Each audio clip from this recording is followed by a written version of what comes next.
What if I told you that your next 10 SEO pages are already hiding in your rankings? The problem is that you're not actually targeting these pages directly. But here's the crazy part. It's super easy to do with the process I'm going to teach you, and it's free. In this video, I'm going to show you how to export all your Google Search Console keywords, compare them against your existing pages, and use AI to uncover the keywords that deserve their own page, but you haven't done so. So let's get to it. It all starts in Google Search Console. This is the main free tool that Google has for SEOs. I'm going to assume you know how it works already, so you'll know that you have your keywords that you're ranking for and the queries and the pages that you're ranking. And if you look up here, you can actually export all of this, but don't do it because Google is really nice and it adds a lot of limits. So it only lets you export up to 1,000 keywords.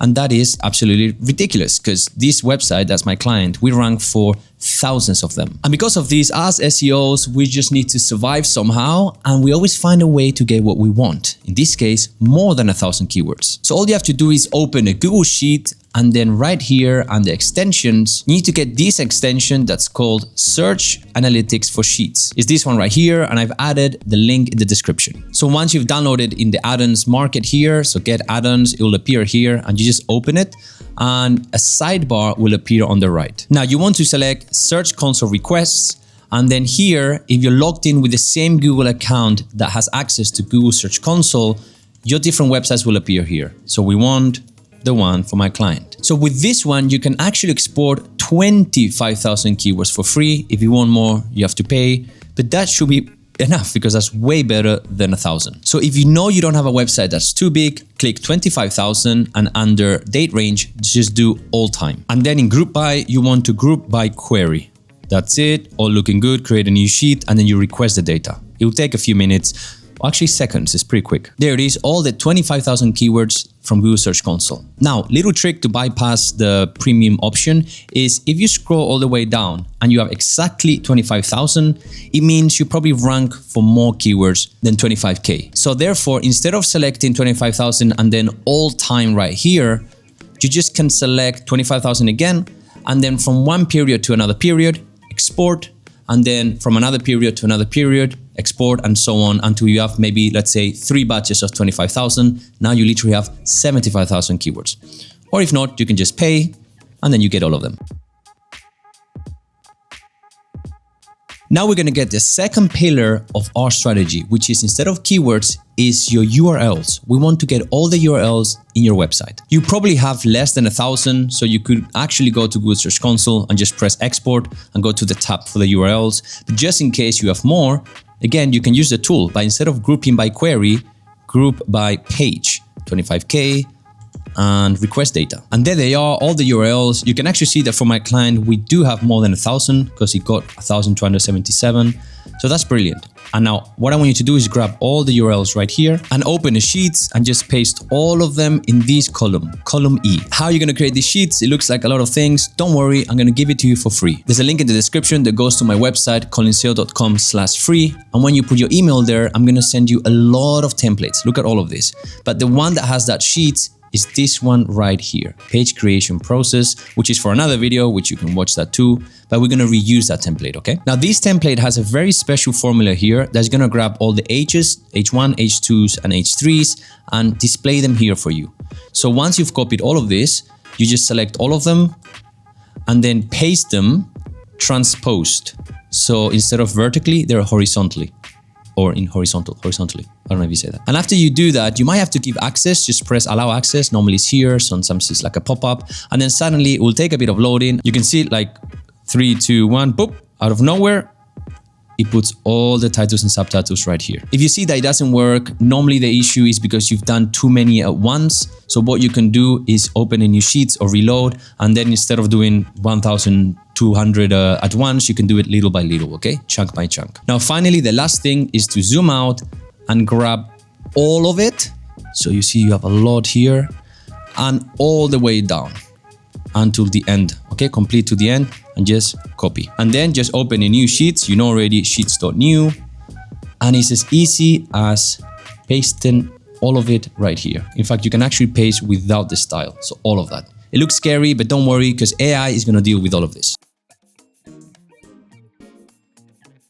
So now we're gonna give everything to ChatGPT, so we end up with this crucial file. So the first thing is go to the tab where you had all the keywords. You can actually delete all the other data. And right here, because it will be in a tab, copy to new spreadsheet. So we get that tab on its own. Open it and you can export that file under download and Excel, for example, or CSV. Now you're gonna go to the file with all the content that you pasted and do the same thing. Download Excel or CSV. And here's the magic. It's a very simple prompt that I can just show you on screen. It's very easy. First, you want to upload the file with all the keywords. Remember this one right here.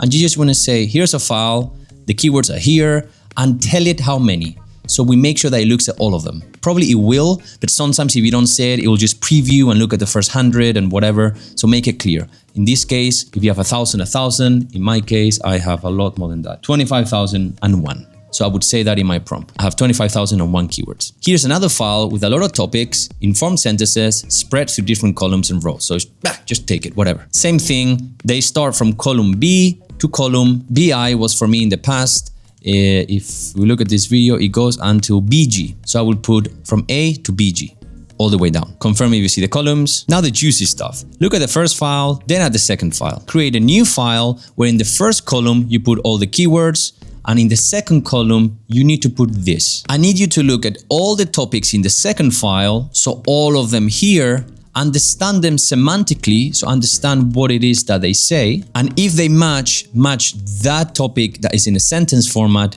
with the keyword that is in a keyword format. And if there's not a match between the keywords and the topic file, let's call it like that, with all the sentences, add nothing.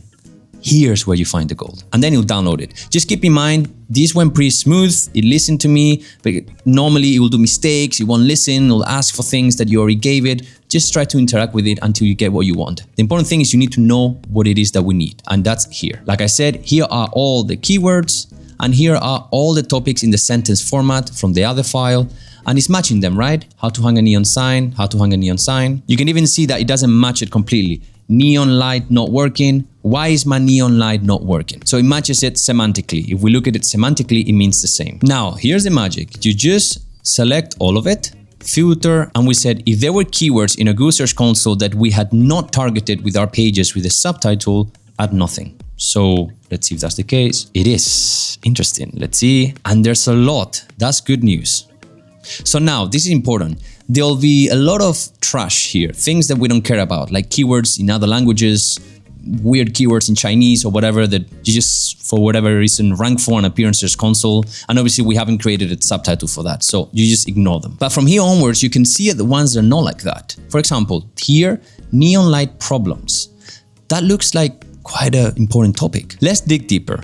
We put the keyword in an SEO tool and it tells us, which is very surprising, it essentially almost doesn't have traffic. It exists, but it doesn't have a lot of traffic, which is weird because this normally happens with keywords that are very weird or very long, but this would be something that I imagine people would search. Regardless, the next step is let's go down and you can go and look at the SERPs. By the way, you can do this with Ahrefs, SEMrush, or you can actually go and search the keyword yourself in Google. But the great thing is if you have Google Search Console, you can know a lot of extra stuff. So the first thing here I see is what is the top keyword for each of the pages? And you can see that none of them really target, or at least the top keyword is neon light problems. In fact, it's flickering, which is specific problem. So neon light problems could be any problems and flickering is like a type of problem. So let's go and look at this one. If you click, it opens that keyword somewhere else and you can see this one has searches. And if we scroll down, now it's quite different, right? Can you see that the top keywords are flickering here. They actually targeted in the titles and subtitles. So what I see right here, instead of creating an SEO page for neon light problems, it has helped us find another keyword, flickering neon sign.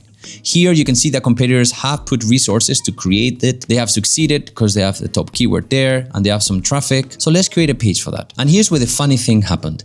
I actually did that already. And I'm ranking #1 with my client. Here's my client, and we created a page for the flickering keyword and ranked #1. So that's really good. But what's more interesting, I'm not sure if you saw it, or you have a good eye, you can see that we also rank for neon light problems. So in this case, I can see now after creating it and seeing what happened in Google that I was right. I didn't have to create a page about neon light problems. All I had to do is create a page for the flickering and in it mention stuff about problems here and here 23 times, and I could rank for the other one as well. As you can see here, flashing neon sign, and when we search it, there are searches and the competitors are targeting it.